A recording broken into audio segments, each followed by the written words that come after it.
அன்பு மகனே மகளே, இயேசுவே என் ஜெபத்தை கேட்க வாருங்கள் என்று என் பிள்ளை என்னை கூப்பிட்டால் நான் உன் ஜெபத்தை கேட்கிறேன். என் பிள்ளையே, நீ அமைதியாக இருக்கிறாயா? உன் உள்ளம் சோர்ந்து உன் கண்கள் ஈரமாக இயேசுவே என் ஜெபத்திற்கு பதில் வருமா என்று நீ கேட்கிறாயா? நான் உன்னுடன் பேசுகிறேன். நீ சொன்ன ஒவ்வொரு ஜெபத்தையும் நான் கேட்டிருக்கிறேன்.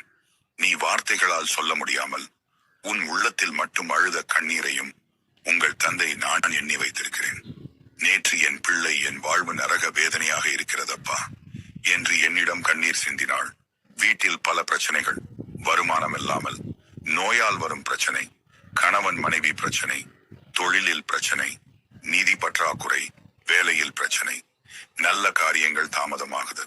இப்படியாக நான் பல கவலையில் இருந்து கொண்டிருக்கிறேன் அப்பா.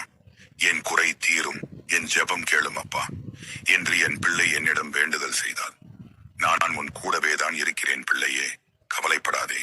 என் செல்லமே கேள். நீ நினைப்பது போல் நான் தாமதிப்பவன் அல்ல. ஆனால் சரியான நேரத்தில் சரியான முறையில் உனக்கு நல்லதான பதிலை நான் தருகிற தேவன். நீ கேட்பது உடனே கிடைக்கவில்லை என்பதால் நான் உன்னை மறந்துவிட்டேன் என்று நீ நினைக்கிறாய். நான் பாவம் செய்தவள் என்பதால் தான் என் தந்தை என் வேண்டுதலுக்கு பதில் தரவில்லை என்று நினைக்காதே. பிள்ளையே, உன் ஜெபம் ஒருபோதும் வானத்தை எட்டாமல் கீழே விழுவதில்லை. உன் ஜெபத்தின் மதிப்பு. நீ இரவில் தனியாக அழுது ஜெபித்தாயே, அந்த ஜெபம் எனக்கு வாசனையான தூபம். நீ ஆண்டவரே வழி தெரியவில்லை என்று சோர்ந்து சொன்னாயே, அந்த வார்த்தைகள் என் இதயத்தை தொட்டது. உன் விசுவாசம் பலவீனமாக இருந்த நாட்களிலும் நீ என்னை விட்டு போகவில்லை. அதற்காக நான் உன்னை கைவிடுவேனா? இல்லை என் பிள்ளையே, ஒருபோதும் இல்லை. தாமதம் மறுப்பு அல்ல, நீ புரிந்து கொள்ள வேண்டும். நான் காத்திரு என்று சொல்வதும் ஒரு பதில்தான். என் பிள்ளை என்னை நோக்கி ஜெபம் செய்யும் போது எனக்கு இன்னும் நேரம் வரவில்லை மகளே என்று என் இயேசு கனவில் சொன்னார் என்று என் பிள்ளை சொன்னால், நேரம் எப்போது வரும் இயேசப்பா என்று என்னிடம் கேட்டால், நான் இன்னும் நேரம் வரவில்லை என்று சொல்வதும் உன்னை காக்கும் பதில்தான். நீ கேட்பது உன் வாழ்க்கையை சிதைக்கப் போகும் என்றால் நான் அதை உடனே தரமாட்டேன். நீ கேட்காததை, உனக்கு தேவையானதை உன் தந்தை நான் தயார் செய்து கொண்டிருக்கிறேன். என் பிள்ளை அடம் பிடித்து கேட்பது அவருக்கு அது சரியானதா என்று உன் தந்தை ஆராய்ந்து பார்த்துதான் தருவேன். அவசரப்படாதே மகளே மகனே, பயப்படாதே. இப்போது உன் வாழ்க்கையில் புயல் போல் பிரச்சனை வந்திருக்கலாம்.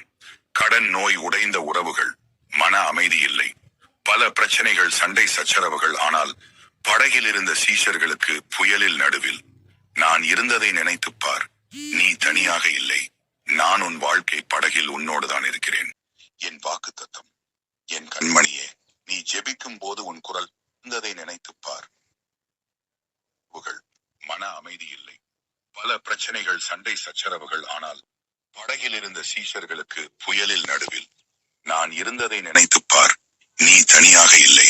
நான் உன் வாழ்க்கை படகில் உன்னோடுதான் இருக்கிறேன். என் வாக்கு தத்தம். என் கண்மணியே, நீ ஜெபிக்கும் போது உன் குரல் நடுங்கி இருக்கலாம். உன் விசுவாசம் சிறியதாக இருந்திருக்கலாம். ஆனால் உன் தேவன் மிகப்பெரியவர். நான் சொல்லுகிறேன், உன் கண்கள் மீண்டும் சிரிக்கும். உன் உள்ளம் மீண்டும் நிம்மதி அடையும். உன் வாழ்க்கையில் இதற்காகத்தான் காத்திருந்தேன் என்று நீ சொல்லும் நாள் வரும். என் மகன், என்னை பார்த்து இரவு வேளையில் ஜெபித்துக் கொண்டிருந்தாய். என் மனைவிக்கு மூளையில் நீர் கட்டி இருக்கிறது என்று மருத்துவர் சொல்லிவிட்டார்கள். என்னால் என்ன செய்வது என்று தெரியாமல் திகைத்துக் கொண்டிருக்கிறேன் அப்பா. இயேசுவே, நீர் என் மனைவியை கைவிட்டு விடாதீர். என் குடும்பத்தை காப்பாற்றும்.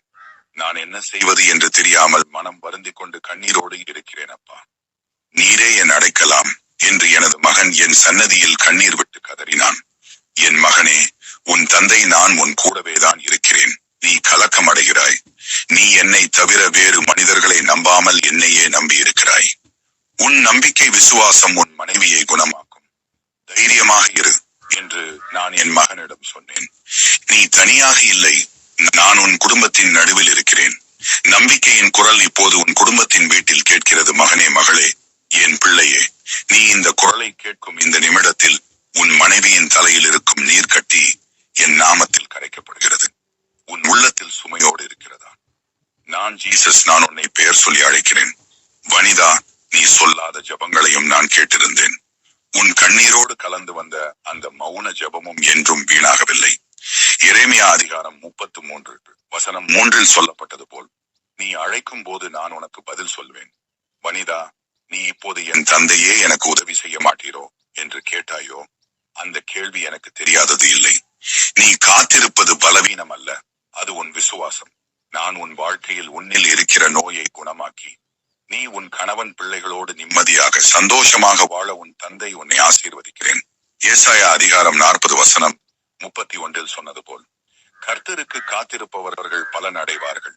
என் சமூகத்தில் மண்டியிட்டு காத்திருந்து நம்பிக்கையோடு ஜெபிக்கிறாய். என் பிள்ளைகளுக்கு நிச்சயம் பலன் தருவேன். என் பிள்ளையே, பயம் உன்னை கட்டி இருக்கலாம், ஆனால் பயம் உன் ஆண்டவன் அல்ல. நான் சொல்லுகிறேன், பயப்படாதே, நான் உன்னோடு இருக்கிறேன். தாமதத்தின் ரகசியம்.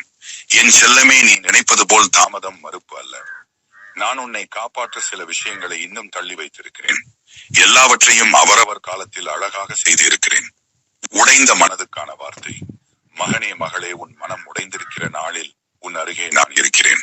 சங்கீதம் அதிகாரம் 33:18 சொல்லப்பட்டது போல், உடைந்த இருதயம் உள்ளவர்களுக்கு கர்த்தர் சமீபமாக இருக்கிறார். நீ தனியாக இல்லை, நான் உன் வலிமையாக இருக்கிறேன். புதிய தொடக்கம்.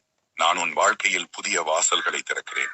ஏசாயா 43:19 சொல்லப்பட்டது போல், இதோ நான் புதியதை செய்கிறேன், உன் தலையை சாய்த்துக்கொள், சமாதானத்தை உங்களுக்கு கொடுக்கிறேன். வார்த்தைகள் இல்லாமல் வழி மட்டும் பேசும் நாட்கள் உண்டோ? புரிதல் இல்லாத உறவுகள், சண்டைகள், கண்ணீர். ஆனால் கேள், உடைந்த மனங்களை, உடைந்த குடும்பங்களையும் கணவன் மனைவி உறவையும் சீர் செய்யும் தேவன் நான்.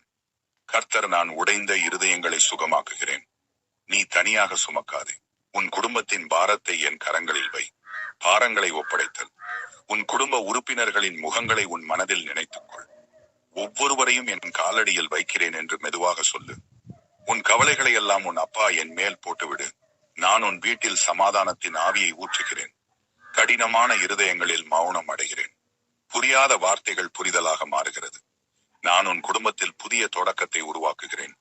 உன் தலையை சாய்த்து இந்த ஆசீர்வாதத்தை ஏற்றுக்கொள். என் நாமத்தில் உன் குடும்பத்தை ஆசீர்வதிக்கிறேன். சண்டைகள் விலகட்டும், சமாதானம் குடியேறட்டும், புரிதல் பிறக்கட்டும், அன்பு பெருகட்டும்.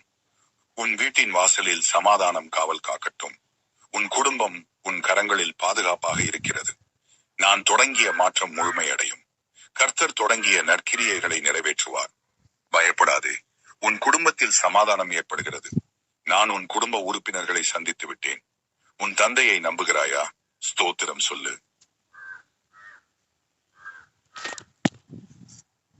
இப்போது உன் தந்தை உன்னை நான் ஆசீர்வதிக்கிறேன். உன் ஜெபத்திற்கு பதில் தருகிறேன். உன் வீட்டில் சமாதானம் நிலவச் செய்வாராக. நீ காத்திருந்த பதில் சரியான நேரத்தில் உன்னை தேடி வரும். பயப்படாதே, நான் உன்னுடன் இருக்கிறேன். என் செல்லமே, நீ உன் குடும்பத்தை நினைத்து மனம் உடைந்து ஜெபித்தாயே. அந்த ஜெபம் என் செவிகளுக்கு வந்திருக்கிறது. நான் உன் தந்தை, உன் குடும்பத்தை ஆசீர்வதிக்க இந்த நிமிடத்தில் வந்திருக்கிறேன். யோவான் அதிகாரம் 14:27 சொன்னது போல்,